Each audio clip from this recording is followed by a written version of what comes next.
നമസ്കാരം. കളക്ഷൻ റെക്കോർഡുകൾ ഭേദിച്ച് മോഹൻലാൽ പൃഥ്വിരാജ് സുകുമാരൻ ചിത്രം എമ്പുരാൻ OTT റിലീസിന് ഒരുങ്ങുന്നു.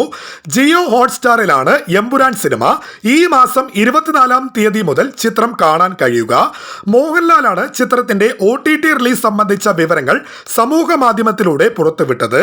മാർച്ച് 27-ന് തിയേറ്ററുകളിലെത്തിയ എമ്പുരാൻ സിനിമ ഏറ്റവും വേഗത്തിൽ 200 കോടി രൂപ നേടിയ സിനിമയെന്ന റെക്കോർഡ് സ്വന്തമാക്കിയിരുന്നു.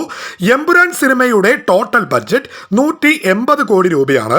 പൃഥ്വിരാജ് സുകുമാരൻ സംവിധാനം ചെയ്ത ചിത്രം ആശീർവാദ് സിനിമാസ് ആന്റണി പെരുമ്പാവൂർ, ശ്രീ ഗോകുലം മൂവീസ് ഗോകുലം ഗോപാലൻ എന്നിവർ ചേർന്നാണ് ഈ ബ്രഹ്മാണ്ഡ ചിത്രം നിർമ്മിച്ചത്.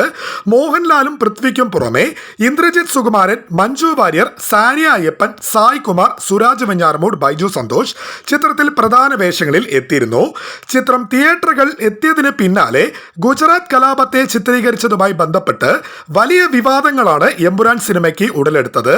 തുടർന്ന് സിനിമയിൽ നിന്നും 17 രംഗങ്ങൾ നിർമ്മാതാക്കൾ സ്വന്തം നിലയ്ക്ക് നീക്കം ചെയ്തിരുന്നു. വിവാദങ്ങളിൽ മോഹൻലാൽ ഖേദം പ്രകടിപ്പിക്കുകയും ആരെയും വേദനിപ്പിക്കാൻ ഉദ്ദേശിക്കുന്നില്ലെന്ന് സമൂഹ മാധ്യമങ്ങളിലൂടെ വ്യക്തമാക്കുകയും ചെയ്തിരുന്നു. 2019-ലെ ബ്ലോക്ക് ബസ്റ്റർ ചിത്രം ലൂസിഫറിന്റെ 2ാം ഭാഗമായാണ് എമ്പുരാൻ തിയേറ്ററുകളിൽ എത്തിയത്.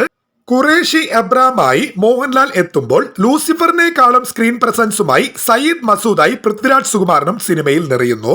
മുരളി ഗോപി തിരക്കഥ എഴുതിയ ചിത്രം 2023-ലാണ് ഫരീദാബാദിലാണ് ചിത്രത്തിന്റെ ഷൂട്ടിംഗ് ആരംഭിച്ചത്.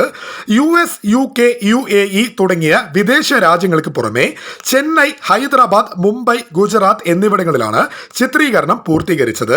5 ഭാഷകളിലായി റിലീസ് ചെയ്ത എമ്പുരാൻ ചിത്രം മലയാളത്തിലെ ഏറ്റവും മുതൽ മുടക്കേറിയ ചിത്രങ്ങളിൽ ഒന്നാണ്.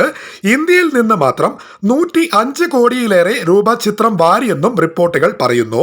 ഏപ്രിൽ 24-ന് എമ്പുരാൻ സിനിമ ജിയോ ഹോട്ട്സ്റ്റാറിൽ എല്ലാവർക്കും കാണാൻ കഴിയും.